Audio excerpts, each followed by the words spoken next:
أما بعد فإن خير الحديث كتاب الله وخير الهدي هدي محمد صلى الله عليه وسلم وشر الأمور محدثاتها وكل محدثة بدعة وكل بدعة ضلالة وكل ضلالة في النار. أعوذ بالله من الشيطان الرجيم. بسم الله الرحمن الرحيم.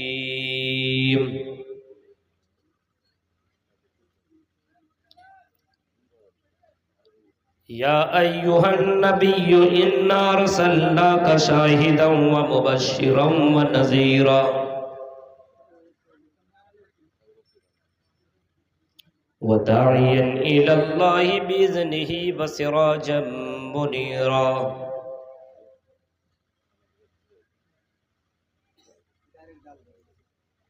رب اشرح لي صدري ويسر لي أمري واحلل عقدة من لساني يفقهوا قولي.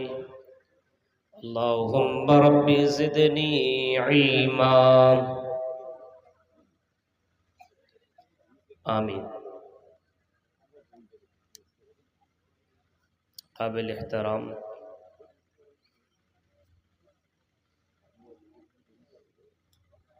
اسٹیج پر تشریف فرما علماء کرام،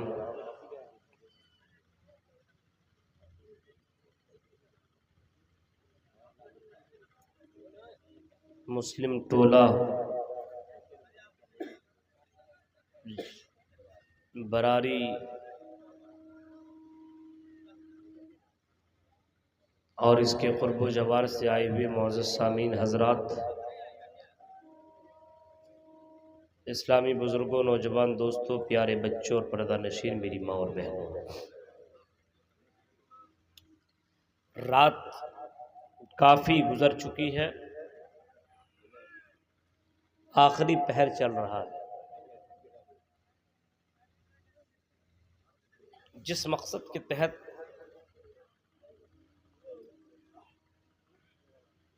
یہ پروگرام رچایا گیا ہے، اس مقصد میں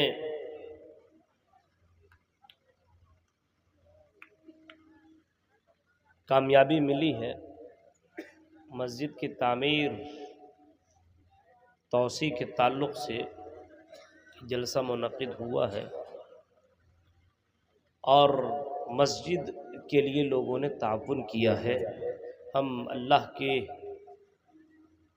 دربار میں یہی دعا کریں گے کہ بار الہ، جن لوگوں نے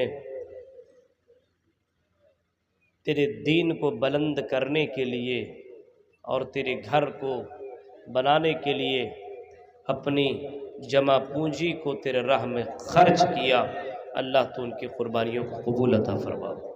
آمین.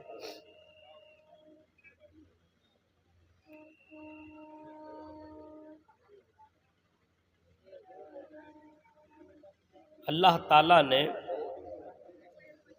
جتنے بھی رسول، پیغمبر، رشی منی کو دنیا میں بھیجا، ان تمام نبیوں کو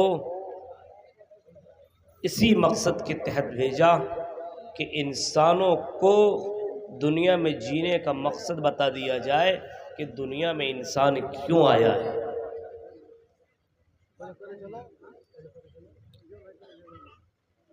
جتنے بھی رسول آئے،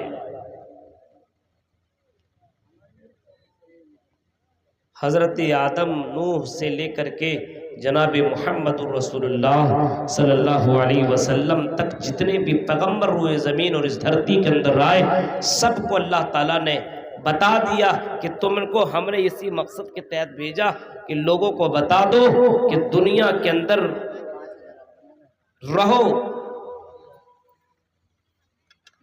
تو اللہ کی عبادت کرتے ہوئے زندگی گزارو، کرتے رہو اللہ کی عبادت.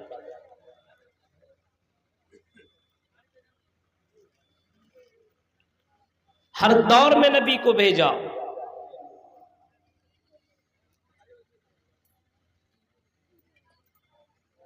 وَلَقَدْ بَعَثْنَا فِي كُلِّ أُمَّةٍ رَسُولًا أَنِ اعْبُدُوا اللَّهَ.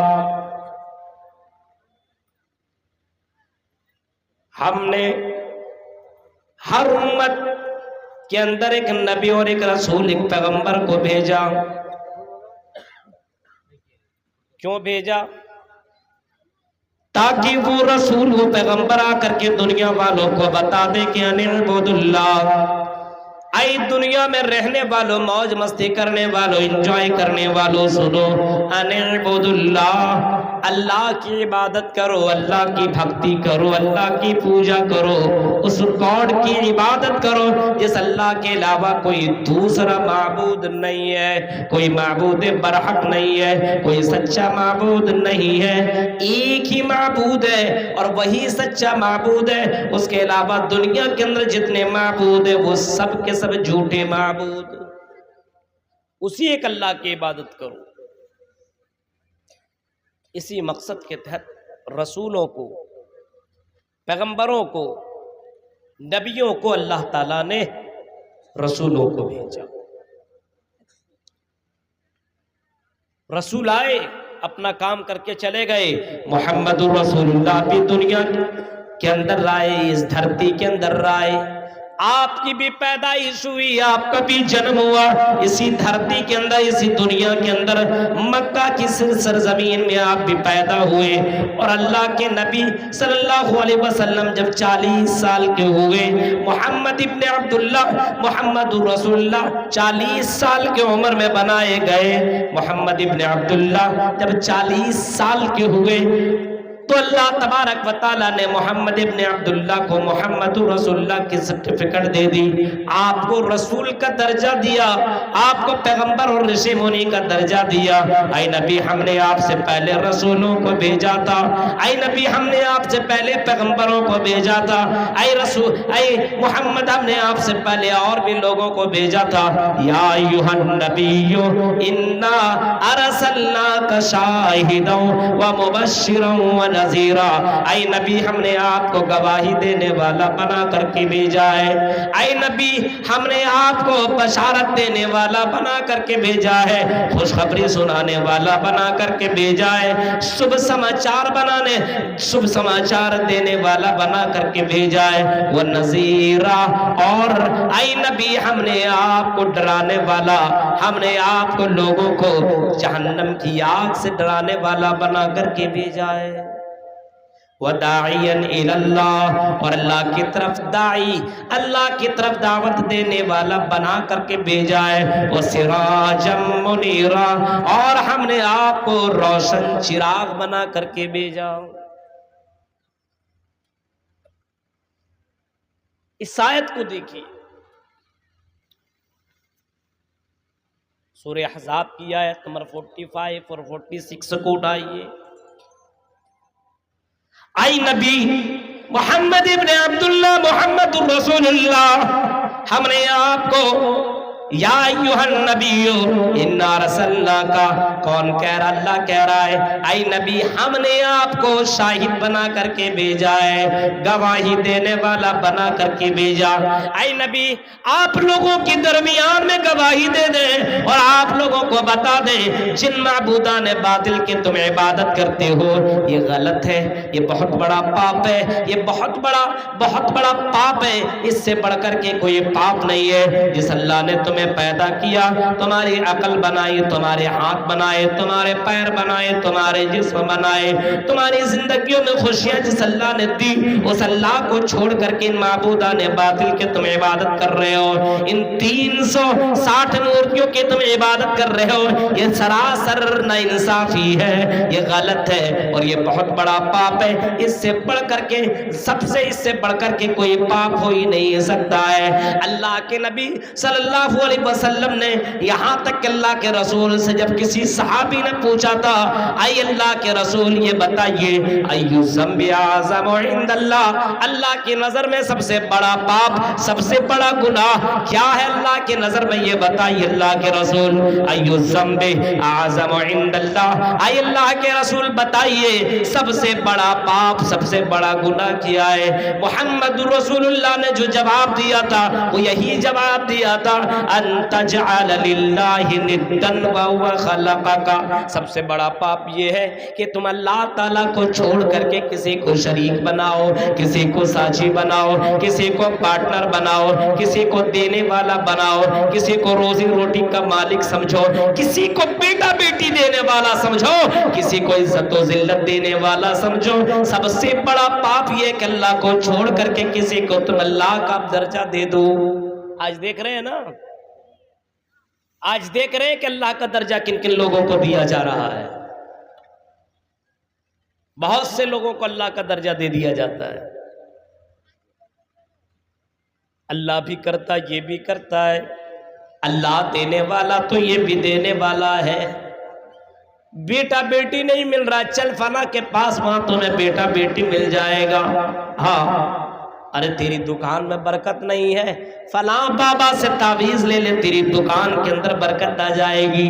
اللہ کا پارٹنر، اللہ کا پارٹنر لوگوں نے کئی لوگوں کو بنا کر کے اس دنیا میں رکھا ہوا ہے، یہ سب سے بڑا پاپ ہے اور سب سے بڑا گناہ ہے۔ ان تجعل للہ ندا وهو خلقک، یہ سب سے بڑا پاپ ہے کہ اللہ کو چھوڑ کر کے کسی اور کی عبادت ہو، کسی اور کو پارٹنر سمجھا جائے، کسی اور کی پوجا کی جائے، کسی اور کے اوپر توکل اور بھروسہ کیا جائے۔ یہ اللہ کے نبی صلی اللہ علیہ وسلم نے جواب دیا تھا، کسی سے شاہد بنا کر کے بھیجے گئے کہ وہی ذات ہے، اس اللہ کے اوپر توکل کرتے رہنا، بھروسہ کرتے رہنا، اس اللہ تعالیٰ کی عبادت کرتے رہنا۔ اور اللہ کے نبی کہہ رہے میں گواہی دے رہا ہوں اس اللہ کے علاوہ کوئی معبود برحق نہیں ہے، اس اللہ کے علاوہ کوئی معبود برحق نہیں ہے۔ وہی اللہ ہے جو مختار کل ہے، وہی اللہ ہے جو تمام انسانوں کا، جنوں کا مالک ہے۔ دنیا کے اندر جتنے بھی مخلوق ہیں ان تمام مخلوقات کا رب وہی ہے، اسی اللہ کی عبادت کرو، بھکتی کرو، پوجا کرو، اس اللہ کے علاوہ کوئی معبود برحق نہیں۔ جس دور میں محمد رسول اللہ آئے تھے اس دور کا عالم ہے۔ ہندو دھرم کے کتابوں کے اندر بہت ساری باتیں آئی ہے، لیکن اس وقت اتنی رات کو وہ سب ساری باتیں نہیں بولوں گا، اور مجھے معلوم ہے مجھے کیا بولنا ہے۔ بہت سے لوگوں نے کچھ باتیں مجھے بتائی کہ مولانا یہ سب باتیں آپ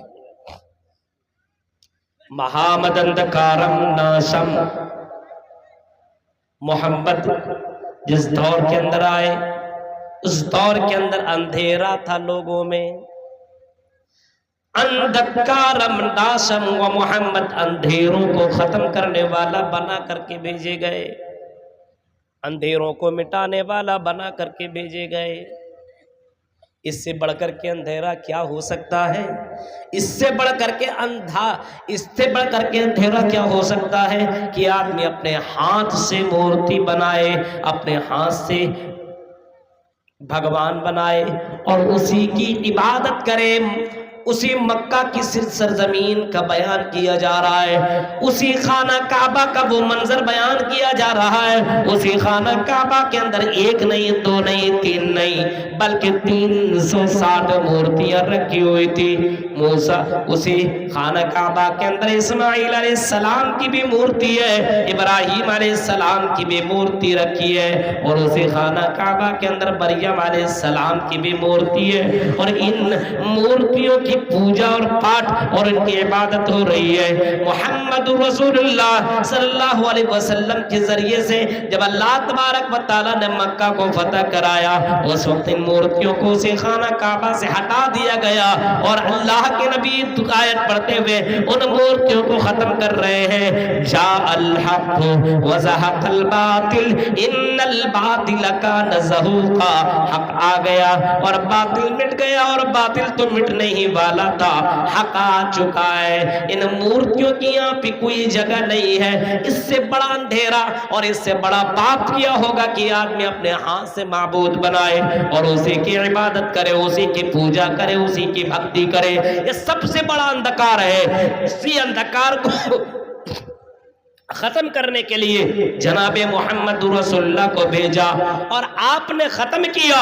23 سالہ زندگی کے اندر آپ نے ان تمام چیزوں کو ختم کرنے کی کوشش کی اور باقاعدہ آپ نے ختم کر دیا۔ محمد رسول اللہ کا وفات کا وقت آیا، آپ جب اس دنیا سے جانے لگے، فجر کے وقت آپ کی زندگی میں آخری نماز پڑھی جانے لگی۔ آپ نے پلٹ کر کے اپنے حجرے کا پردہ اٹھایا اور آپ نے دیکھا میری امت اللہ کی عبادت کر رہی ہے، اللہ تعالیٰ کی عبادت کرنے والی یہ امت ہے کہ نہیں ہے، ذرا دیکھو۔ آپ نے پردہ اٹھایا، آپ کی موجودگی میں ابو بکر نماز پڑھا رہے ہیں، اللہ کی عبادت ہو رہی ہے، اللہ کی عبادت ہو رہی ہے۔ اللہ کے نبی صلی اللہ علیہ وسلم خوشی کے مارے آپ کا چہرہ چمک اٹھا۔ آپ نے اپنی زندگی میں دیکھا کہ صحابہ نماز پڑھ رہے ہیں، اس اللہ کی عبادت کر رہے ہیں اور اس اللہ کے سامنے اپنے پیشانیوں کو جھکا رہے ہیں، سجدہ کر رہے ہیں۔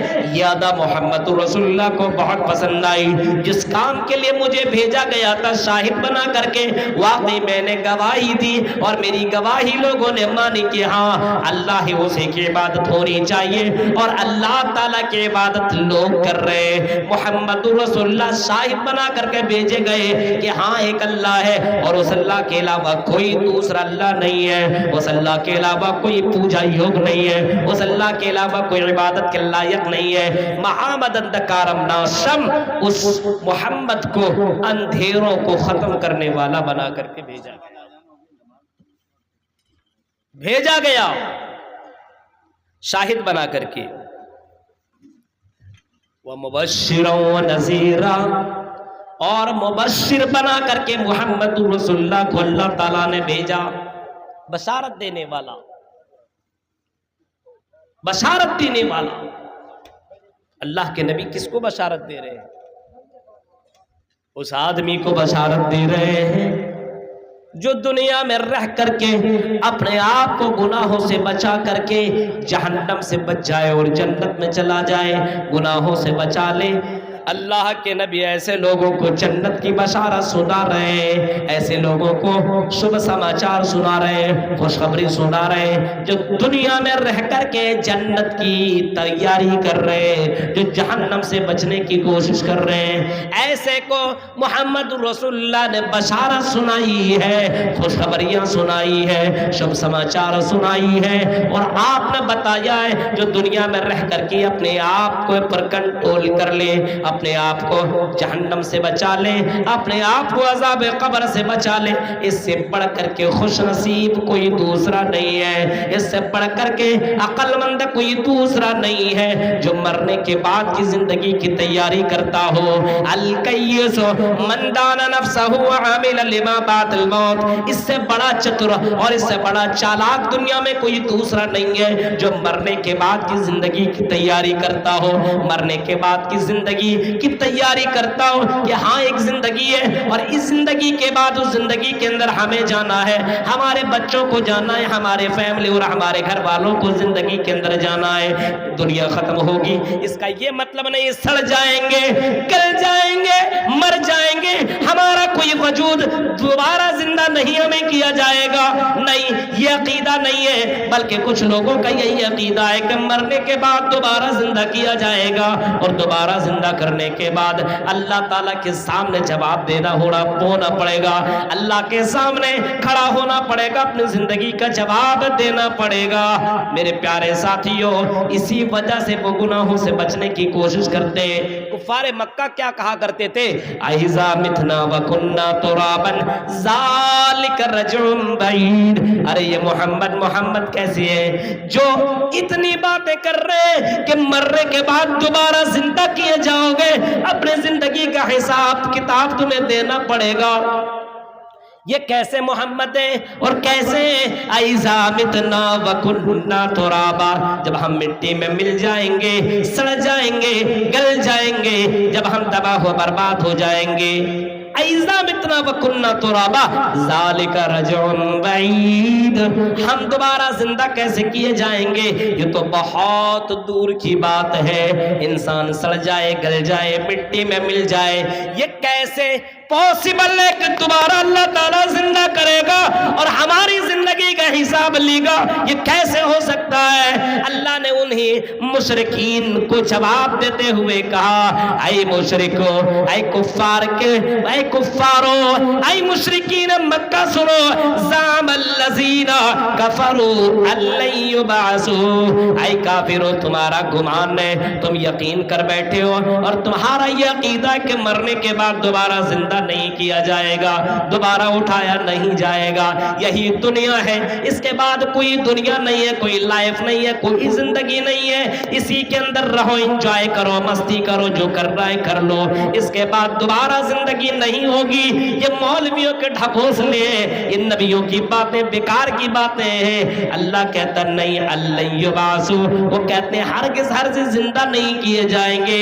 اللہ تعالیٰ کہہ رہا، اے نبی کہہ دو، اے نبی اعلان کر دو، اے نبی لوگوں کو بتا دو، قل بلا وربی، اے نبی کہہ دو میرے رب کی قسم، کہہ دو اس رب کی قسم جس کے قبضے میں میری جان ہے، قل بلا وربی لتبعثن، اے براری کے لوگوں، قرآن کیا کہہ رہا ہے؟ لتبعثن، تمہیں دوبارہ زندہ ضرور کیا جائے گا، دوبارہ اٹھایا جائے گا، دوبارہ تمہیں اپنے قبروں سے اٹھنا پڑے گا، اور ثم لتنبؤن بما عملتم، صرف اٹھنا نہیں پڑے گا بلکہ اٹھنے کے بعد تمہیں اپنی زندگی کے بارے میں اللہ کو بتانا پڑے گا۔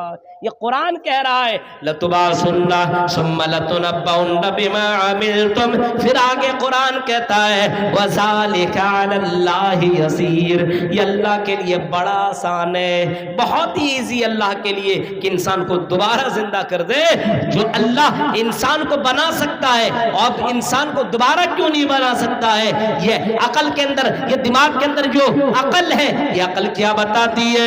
جب انسان کچھ بھی وجود نہیں تھا، موبائل کا وجود نہیں تھا، اب اس موبائل کو پھوڑ دو، چکنا چور کر دو، اب انجینئر سے بولو کہ دوبارہ بنا دو، وہ دوبارہ بنا سکتا ہے، کیونکہ ایک بار جب اس کو بنا چکا ہے تو دوبارہ اس کو بنانے میں کون سی پریشانی آ سکتی ہے؟ وہ دوبارہ تو بنا سکتا ہے۔ علم یکن نطفۃ من منی یمنی ثم کان علقۃ فخلق فسوی، جب انسان ایک حقیر قطرے سے پیدا کیا گیا، معلوم ہے علم یکن نطفۃ من منی یمنی، ایک حقیر قطرہ تھا، وہ ایک اچھلتا پانی تھا، وہ علم یکن نطفۃ من منی یمنی ثم کان علقۃ فخلق فسوی، پھر خون کا لوتھڑا بنا، اور خون کے اندر، لوتھڑے کے اندر ہڈی، ہڈی کے اوپر گوشت، اور اس کے بعد انسانی شکل دے دی گئی۔ ثم کان علقۃ فخلق فسوی فجعل منه الزوجین الذکر والانثی،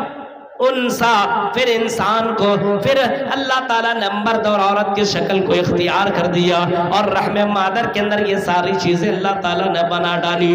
پھر اللہ کہتا ہے الیس ذالک بقادر علی ان یحیی الموتی، کہ اللہ تعالیٰ اس بات کے اوپر قادر نہیں ہے، اس بات کے اوپر قادر نہیں ہے کہ اللہ تعالیٰ دوبارہ زندہ کرے گا، دوبارہ اٹھائے گا، دوبارہ انسان کو جمع کرے گا، دوبارہ مرنے کے بعد قبروں سے جمع کرے گا؟ کیا اس بات کے اوپر قادر نہیں ہے؟ بلا، کیوں نہیں اللہ تعالیٰ اس بات کے اوپر قادر ہے؟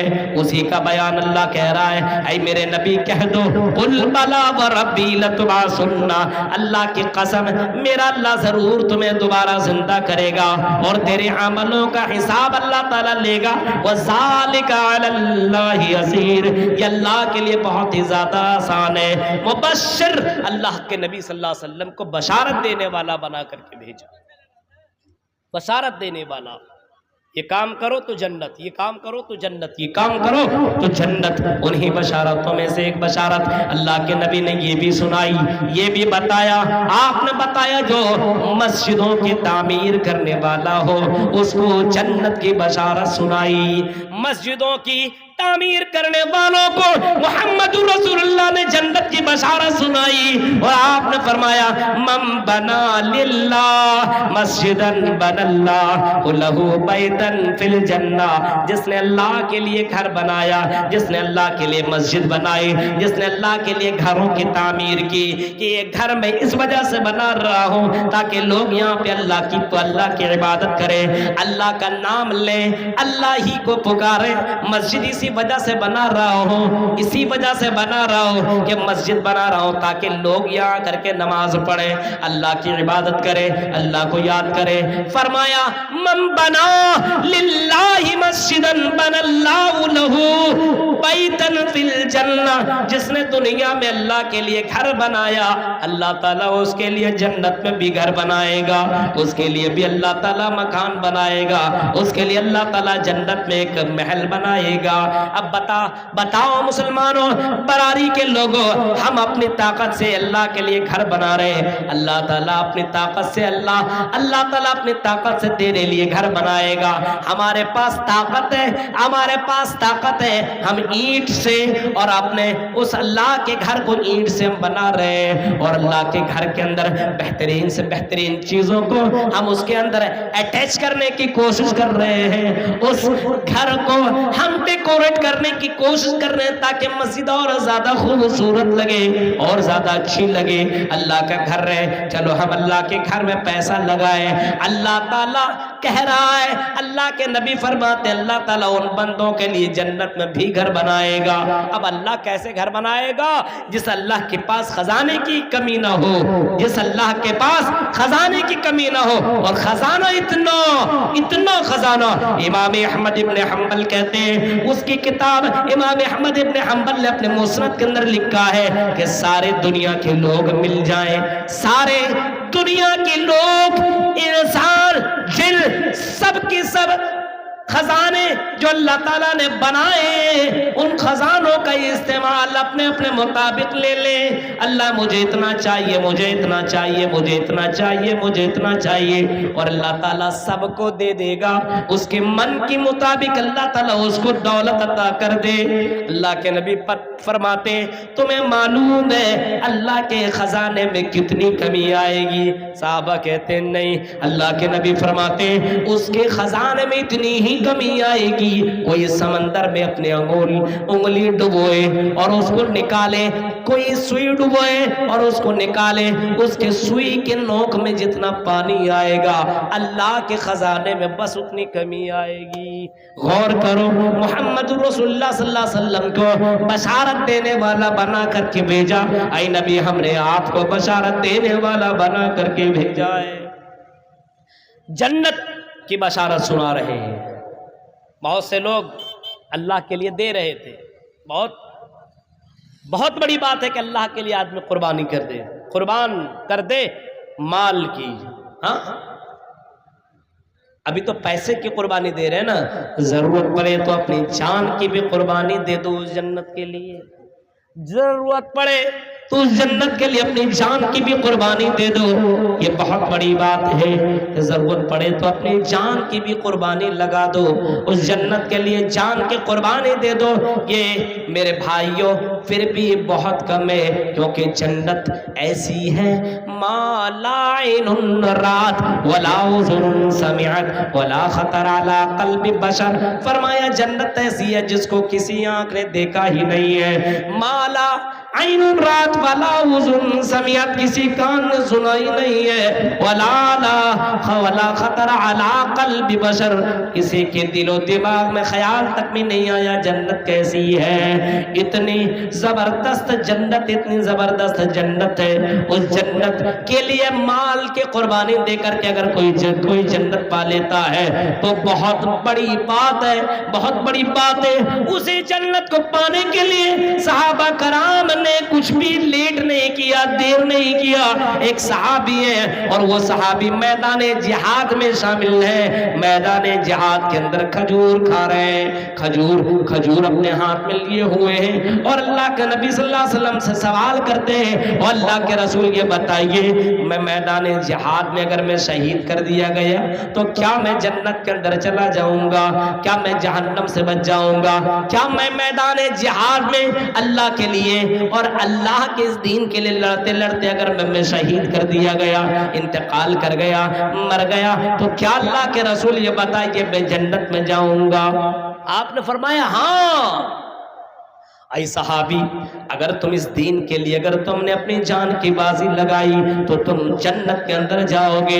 اس صحابی نے کھجور کھانا بھی گوارا نہ کیا، جب اتنی قریب سے جنت میں آدمی جا سکتا ہے، اس نے کھجور پھینکا اور وہاں سے دوڑ دیے میدان جہاد میں، اور لڑتے لڑتے شہید کر دیے گئے۔ جنت کی ایسی تڑپ کائنات نے دیکھی نہیں ہے، جنت کو پانے کے لیے کھجور کھانا گوارا بھی نہ کیا، اتنی جلدی تھی جنت میں جانے کی۔ آج اسی دنیا کی فکر ہے، اس جنت کو کمانے کے لیے ہماری فکر نہیں ہے، ہماری تمنا نہیں ہے، ہم مال مال کر رہے ہیں اور دنیا میں اپنے مالوں کو جمع کر رہے ہیں۔ مسجدیں بنانے کے لیے جلسے جلوس ہوا کرتے ہیں، اگر آدمی چاہے تو دو چار آدمی مسجد بنا کر کے رکھ دے، ایسے ایسے لوگ براری کے اندر موجود ہیں، مجھے معلوم ہے، لیکن میرے بھائیوں زبردستی اسے چندہ لکھوایا جاتا ہے، 5 نہیں 10 لکھو، 10 نہیں 15 لکھو، 15 نہیں 20 لکھواؤ۔ میرے بھائیوں اس کے پاس اتنی طاقت ہے، وہ اللہ کے راہ میں دے سکتا ہے، وہ اللہ کے راہ میں خرچ کر سکتا ہے، اور خرچ کرنے سے گھٹتا نہیں ہے، خرچ کرنے سے بڑھتا ہی چلا جاتا ہے، خرچ کرنے سے اس کی زندگی میں کمی نہیں آئے گی۔ اللہ کے راہ میں خرچ کرو گے تو اللہ بھی تیری زندگی میں خرچ کرے گا، اللہ تعالیٰ تمہیں عزت سے نوازے گا، تیرے پریشانیوں کو دور کرے گا۔ اور یہ تو مسجد ہے، کوئی عام چیز نہیں ہے، مسجد ہے۔ محمد رسول اللہ جب مدینہ کے اندر گئے، آپ نے مسجد قباء بنائی، آپ نے مسجد نبوی بنائی۔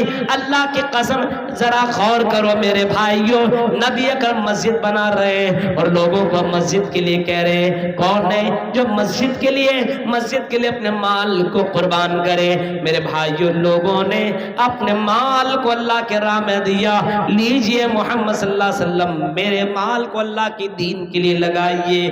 مسجد بنانے کے لیے لوگوں میں اتنی تڑپ، آج دیکھ رہے ہیں ولی صاحب کیا سعودی سے مسجد منگوا دیجئے نا یار، اب ایک ایک بلڈنگ بڑکی بڑکی بنوا رہے ہیں، لیکن اب ان کو چاہیے سعودی سے کوئی مسجد دے دے۔ ہم سمجھتے ہیں اس سے بڑھ کے جاہل آدمی کوئی نہیں ہے جو اپنا بلڈنگ بنا سکتا اور اللہ کے لیے گھر نہیں بنا سکتا ہے۔ سعودی کے پیچھے پڑا ہوا ہے، اور جہاں مسجد کی ضرورت نہیں ہے۔ ابھی ہمارے مدنی صاحب کے پاس کچھ لوگ آئے تھے اسی فتویٰ کو لے کر کے کہ مولوی صاحب یہ بتائیے، ابھی آپ کے سامنے شیخ ثناء اللہ مدنی حفظہ اللہ نے خطاب کیا اولاد تربیت کے اوپر نا، انہی کے پاس میں بھی بیٹھا ہوا تھا، کچھ لوگ آئے اور انہوں نے بھی یہی سوال کر بیٹھا، اچھا یہ بتائیے سعودی سے لوگ مسجد لاتے ہیں، اس کو بنواتے ہیں اور جہاں چاہتے ہیں وہاں بنوا دیتے ہیں، پبلک وبلک نہیں ہے، کیا یہ ٹھیک ٹھاک ہے؟ وہ کیوں بنواتے وہ جانے بھائی، لیکن ہم تو یہی سمجھتے ہیں مسجد جہاں ضرورت تو وہاں بنائی جائے، وہاں بنائی جائے۔ صرف مسجدیں بنا کر کے نام روشن کرانا یہ بہت بڑی بات نہیں ہے۔ مسجد تو بنا لی شب بھر میں ایمان کی حرارت میں، مسجد تو بنا لی شب بھر میں ایمان کی حرارت میں، من اپنا پاپی تھا برسوں میں نمازی بن نہ سکا، من اپنا پاپی تھا برسوں میں نمازی بن نہ سکا۔ مسجدیں بناؤ لیکن مسجدوں کو آباد کرو، مسجدوں کو آباد کرنے والا، تعمیر کرنے والا میرے بھائیوں ایسے لوگوں کے لیے جنت کی بشارت ہے، ایسے لوگوں کو مومن قرار دیا گیا۔ انما یعمر مساجد اللہ من آمن باللہ والیوم الآخر، جو آخرت کے اوپر یقین رکھتا ہو، جس کو اللہ کی ذات کے اوپر بھروسہ ہو کہ مرنے کے بعد اللہ کے یہاں حساب دینا پڑے گا، وہی لوگ مسجدوں کی تعمیر کیا کرتے، وہی لوگ مسجدوں کو بناتے۔ تو مسجد بنانا یہ بھی جنت میں جانے کی بشارت ہے، اور یہ بشارت اور یہ شبھ سماچار جناب محمد رسول اللہ نے اپنی زبان مبارک سے سنائی ہے۔ غور کیجئے، مبشرم و نذیرا، آپ نے ایسے لوگوں کو بشارت دی جنت کی جو لوگ اللہ کے لیے گھر بناتے ہیں۔ بہت سے لوگوں نے چندہ دیا، ہم اس کے حق میں دعا کرتے ہیں کہ اللہ اس کے چندے کو، اس کی قربانی کو اللہ تو قبول عطا فرما، کیونکہ قبول ہو جائے بہت بڑی بات ہے۔ آپ نے چندہ دے دیا، اس کا یہ مطلب نہیں کہ آپ جنت کیے ہو گئے۔ یہ دماغ سے یہ کھوپڑیا کے اندر جو یہ دماغ ہے اور یہ سب بیٹھی ہوئی، اس بات کو ختم کر دو کہ آپ نے اللہ کے راہ میں دیا تو ایسا نہیں کہ آپ نے بہت بڑا کام کر لیا ہے اور بہت اچھا آپ نے کام کر لیا، دے دیا۔ اب اللہ سے دعا مانگو، اللہم تقبل دعاءنا وصلاتنا وصیامنا وقیامنا وصدقہ، اے اللہ جو ہم نے تیرے لیے قربانی دی، صدقہ کیا، مال دیا، اور ہم نے تیرے لیے نمازیں پڑھی، روزہ رکھا، حج کیا، عمرہ کیا، تیرے لیے کچھ بھی کیا، اللہم تقبل، اے اللہ تو قبول فرما لے، اے اللہ ہمارے عبادتوں کو قبول کر لے۔ یہ ضروری نہیں کہ آپ نے دیا پیسہ تو جنتی ہی بن گئے، میرے بھائیو صرف اللہ کے راہ میں دے دینا جنت کی ضمانت نہیں ہے، بلکہ کیا پتا وہ پیسہ حلال تھا کہ حرام تھا۔ اگر مال حرام تم نے اللہ کے راہ میں دیا ہے تو وہ مال کتنا بھی دے دو، وہ پیسہ تیرے منہ کے اوپر مار دیا جائے گا۔ حرام پیسہ اللہ کی راہ میں نہیں چلے گا، اس وجہ سے حلال رزق کماؤ اور حلال روزی اللہ کے راہ میں دو، حلال پیسہ اللہ کے راہ میں خرچ کرو، حرام مال اللہ کے راہ میں نہ دو۔ خانہ کعبہ جب بننے لگا اس وقت بھی اللہ کے نبی نے یہی اعلان کیا تھا، اپنا حلال مال اس کے اندر لگاؤ۔ یہ ضروری نہیں کہ کوئی آدمی پیسہ دے دے اور اب یہ سمجھے کہ ہم نے پیسہ اللہ کی راہ میں دے دیا اب تم جنتی بن گئے، اب ہمیں نماز سے کیا مطلب ہے، اب پنج گانا نماز پڑھنے کی کیا ضرورت ہے، ہم نے تو 10 20 40 50 1 لاکھ روپیے ہم نے مسجد میں دے دی ہے، اب ہمیں نماز سے کوئی مطلب نہیں ہے۔ یہ اس کی بیوقوفی ہے، وہ آدمی بیوقوف ہے میرے بھائیوں۔ پیسہ سے اگر جنت خریدنا ہوتا تو ہم یہی سمجھتے ہر کروڑ پتی آدمی جنتی ہوتا۔ پیسہ ہے بھائی، اس کو پھر نماز روزے کی کیا ضرورت ہے، مسجد بنوا دو اور جنت میں چلے جاؤ۔ ایسا نہیں ہے، ایسا نہیں ہے، بلکہ آپ کو اللہ کے راہ میں خرچ کرنے کے بعد دعا مانگنی ہوگی، آپ کو یہ دعا مانگنی ہوگی۔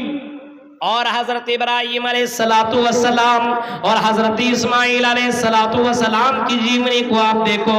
حضرت ابراہیم اور اسماعیل علیہ السلام خانہ کعبہ بنا رہے ہیں، خانہ کعبہ کی تعمیر کر رہے ہیں، خانہ کعبہ بنا رہے ہیں، اور خانہ کعبہ بنانے کے بعد یہ بھی نہیں سوچ رہے کہ سب سے بڑا گھر اللہ کا میں بنا رہا ہوں، سب سے بڑا گھر اللہ کا بنا رہا ہوں، اب تو میں جنت ہی میں جاؤں گا، اب اس سے بڑھ کر کے اور کیا عبادت ہو سکتی ہے کہ خانہ کعبہ ہم دونوں سے تعمیر کیا جا رہا ہے۔ حضرت ابراہیم اور اسماعیل علیہ السلام خانہ کعبہ بناتے بناتے دعا پڑھ رہے ہیں، وَإِذْ يَرْفَعُ إِبْرَاهِيمُ الْقَوَاعِدَ مِنَ الْبَيْتِ وَإِسْمَاعِيلُ وَإِذْ يَرْفَعُ إِبْرَاهِيمُ الْقَوَاعِدَ مِنَ الْبَيْتِ وَإِسْمَاعِيلُ، جب ابراہیم اور اسماعیل خانہ کعبہ کی تعمیر کر رہے تھے اور تعمیر کرتے کرتے ان کے دل میں یہ خیال آیا کہیں یہ دکھاوے میں شامل نہ ہو جائے، کہیں یہ ریاکاری میں شامل نہ ہو جائے۔ اسی خانہ کعبہ بناتے دوران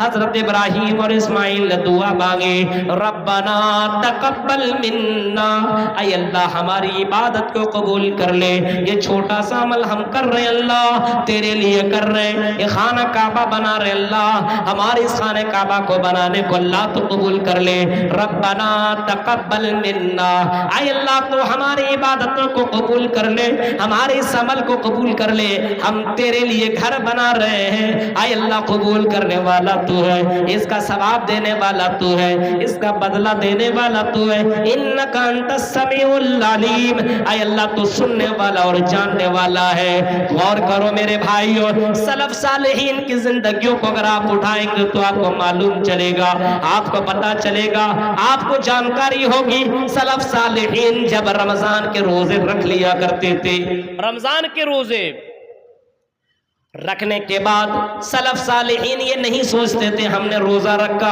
ہم نے نمازیں پڑھی، ہم نے قرآن کی تلاوت کی، ہم نے صدقہ و خیرات کر لیا، اب ہمیں نماز روزہ کی کیا ضرورت ہے؟ ایک مہینہ تو ہم نے عبادت کی۔ جیسے آج کے لوگوں کو دیکھیے، رمضان کے مہینے میں روزہ رکھ لے گا، قرآن پڑھ لے گا، اس کے بعد جیسے عید کا چاند نظر آئے گا اب سوچے گا بس اب تو جنت کنفرم ہے، اب عبادت کرنے کی کیا ضرورت ہے؟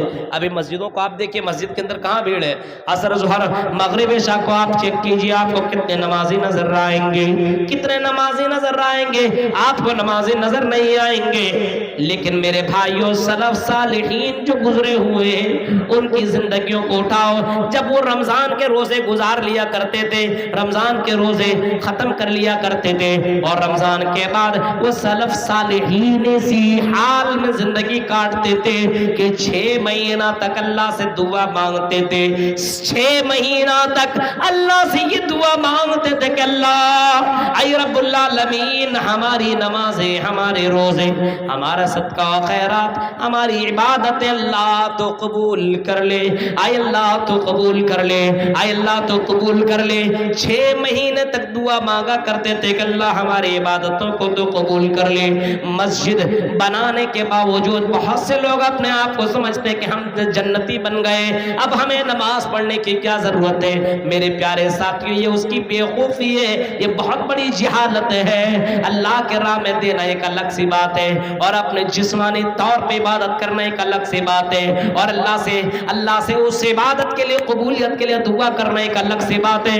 اس وجہ سے کوئی بھی عمل کرو، عمل کرنے کے بعد اللہ کے سامنے اپنے ہاتھوں کو پھیلاؤ، اے اللہ ہم سے جتنا بن سکا اللہ تیرے راہ میں ہم نے خرچ کر دیا، اے اللہ ہماری عبادتوں کو تو قبول کر لے۔ ربنا تقبل منا، اے اللہ تو ہماری عبادتوں کو قبول کر لے۔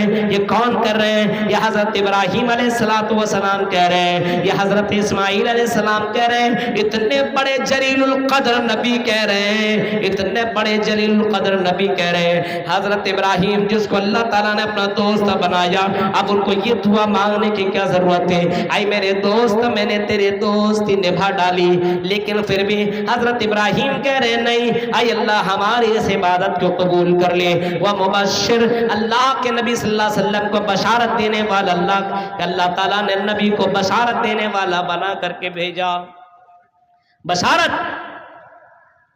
لڑکیوں کی پرورش کرنے والا، پالنے اور پوسنے والا، لڑکیوں کی حفاظت کرنے والا، پردے میں رکھ کر کے اس کی تربیت کرنے والا، ایک دو نہیں، دو بیٹیوں اور بہنوں کی پرورش کرنے والوں سنو، اللہ کے نبی نے ایسوں کی بھی بشارت سنائی جنت کی، ایسوں کی بھی جنت کی بشارت سنائی ہے جو 2 بیٹیوں کی پرورش کرتا ہو، 2 بہنوں کی پرورش کرتا ہو، 2 لڑکیوں کی پرورش کرتا ہو، ایسوں کی بھی جناب محمد رسول اللہ نے جنت کی بشارت سنائی ہے۔ اور لڑکیوں کے باپ اور لڑکیوں کے بھائیوں، تمہارے لیے بھی جنت کی بشارت محمد رسول اللہ نے سنائی ہے۔ من ابتلیا بہذہ البنات کن لہ سترا من النار، جس نے 2 لڑکیوں کی پرورش کی، 2 لڑکیوں کے ذریعے سے جن کو آزمایا گیا، 2 بیٹیاں جس کو دی گئی، 3 بیٹیاں دی گئی، اور 2 بیٹیوں کی صحیح طور پر اس نے تربیت کی،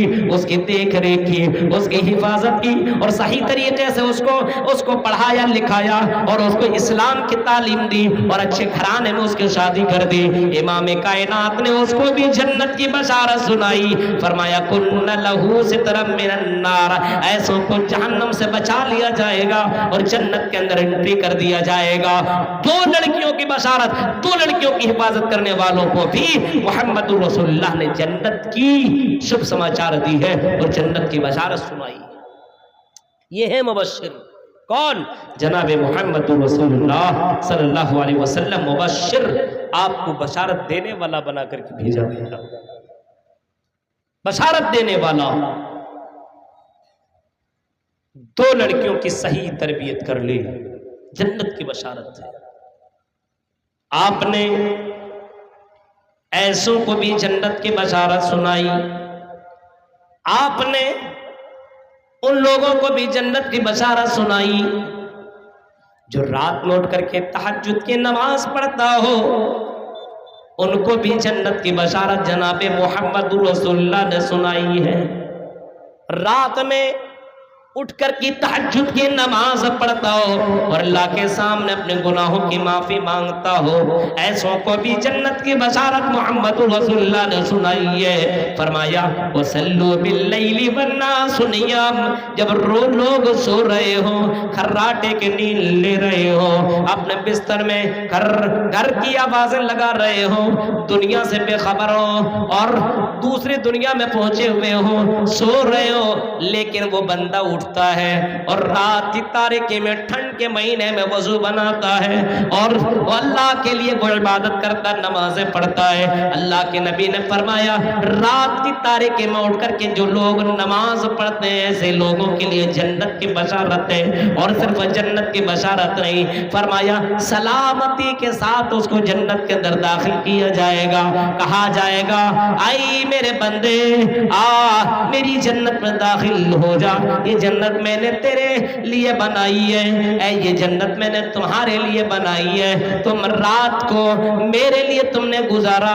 آج ہمارے نوجوانوں کی راتیں موبائل میں گزر رہی ہے، آج ہمارے نوجوانوں کی زندگیاں رات کہاں پہ کٹ رہی ہے یہ نوجوان جانتے ہیں۔